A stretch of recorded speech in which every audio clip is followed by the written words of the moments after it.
Hi everyone, welcome back to another video.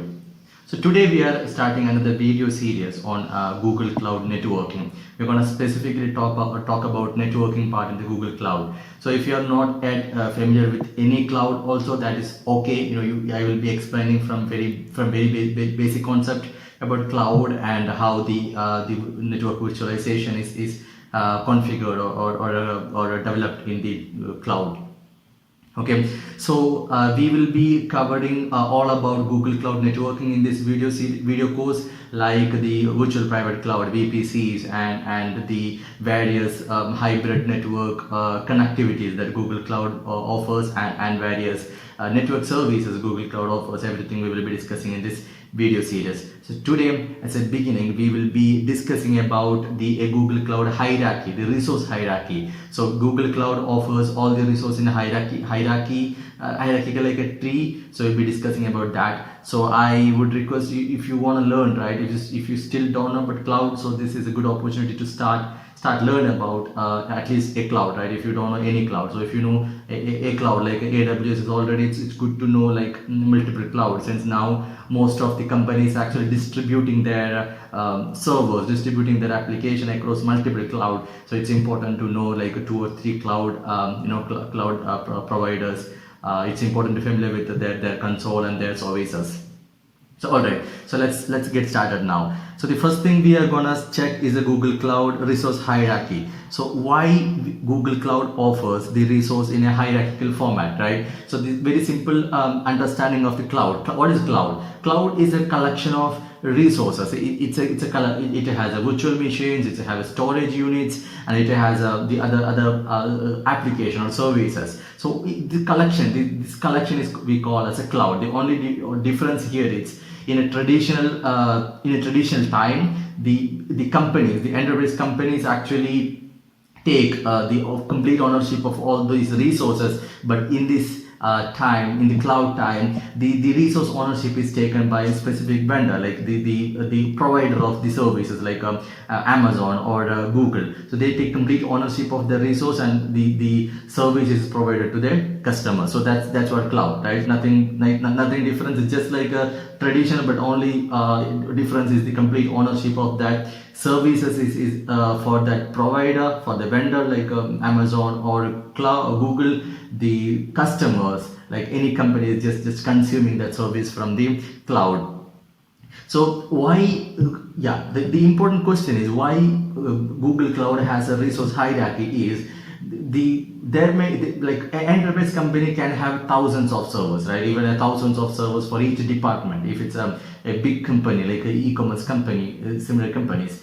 So there will be many resources. So it's not easy to handle all the servers and all their resources by one team or one person, right? One person or one team. So they want to split their resources. They want to split their cloud into multiple pieces based on the application or based on the department.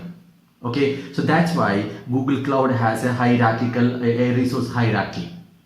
Alright, so another important point, even after we are splitting into the cloud into different department or different application, we can apply a global policy for each department. Let's say a department HR, so all the servers which is sitting under HR department, we can have a different set of access policy, different set of other policies for that department. And if it's some other department which is actually pointing to the external world like internet, that can have a complete different set of policies. So that's we can achieve, we can manage the global policies at one point, at one place, centrally by splitting the Google Cloud into different different section. So that's what is happening in the hierarchy.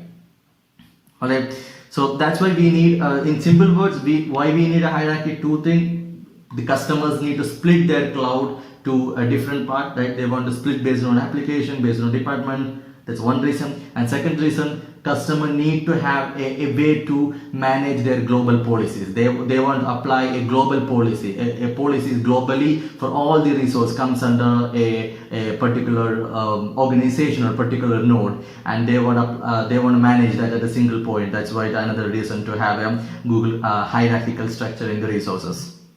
So let's see how the Google Cloud has arranged their resource in a hierarchical way. The first one we're gonna discuss is project, right? Project are the first level in the hierarchy. They contain the project contain the virtual machines, VPC, storage, everything, the actual resource, right? The actual resources are grouped into the a concept called a project. So project are the first level in this hierarchy, and then the organization is at the top of the hierarchy. So it's a root in the hierarchy. The organization is a root node. Now there is another optional node which can be sit in between organization and project, which is called a folder can have even subfolders, right? So this may be there or may not be there. It's up to the customer's requirement. So if a project we created, it will sit between the project and the organization. So we can create a project and we can group many projects into a folder, and then we can attach that project into organization. Or without project we can create without a folder we can directly attach a project into the organization.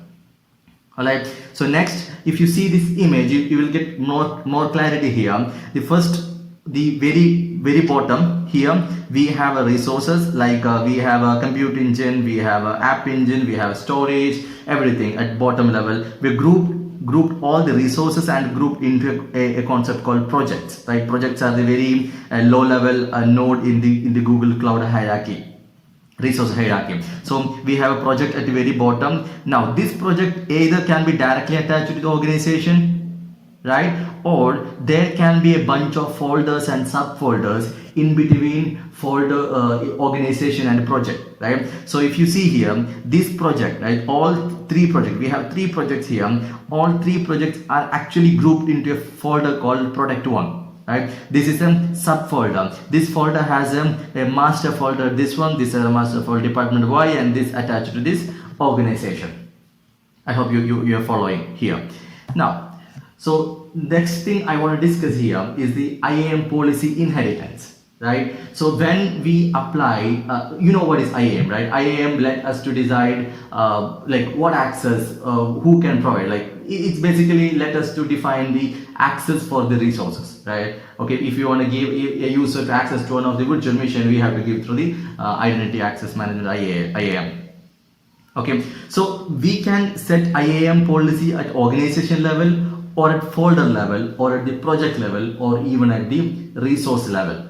Okay, but important thing here is if we apply a policy, IAM policy at organization level, that policy will get inherited by all the child node, like folders, like project, and all the resources under that project. Everything will get applied. That policy will be applied to all those child node, right? So if you applied, let us take another example. If you are applying a policy, if you say, okay, for user A we are allowing a complete access on the folder, then that user will get complete access to all the resource comes under that particular folder. We cannot deny permission to like only for child node. Okay, that's that. So far we discussed about the why we need a resource hierarchy in cloud, and how the Google Cloud is providing that resource hierarchy, and the IAM policy inheritance to resource hierarchy. So I hope you have understood this concept here. So I'm going to stop here today. So if you have any question, please let me know in the comment section. I will be checking there. Also, if you are still struggling with the cloud, or if you're a new beginner on the cloud, I really recommend you to stick on this course and understand the basic concept and start your cloud learning here. So thank you very much for watching. We'll come back with the next part of this video. So stay tuned. Thank you.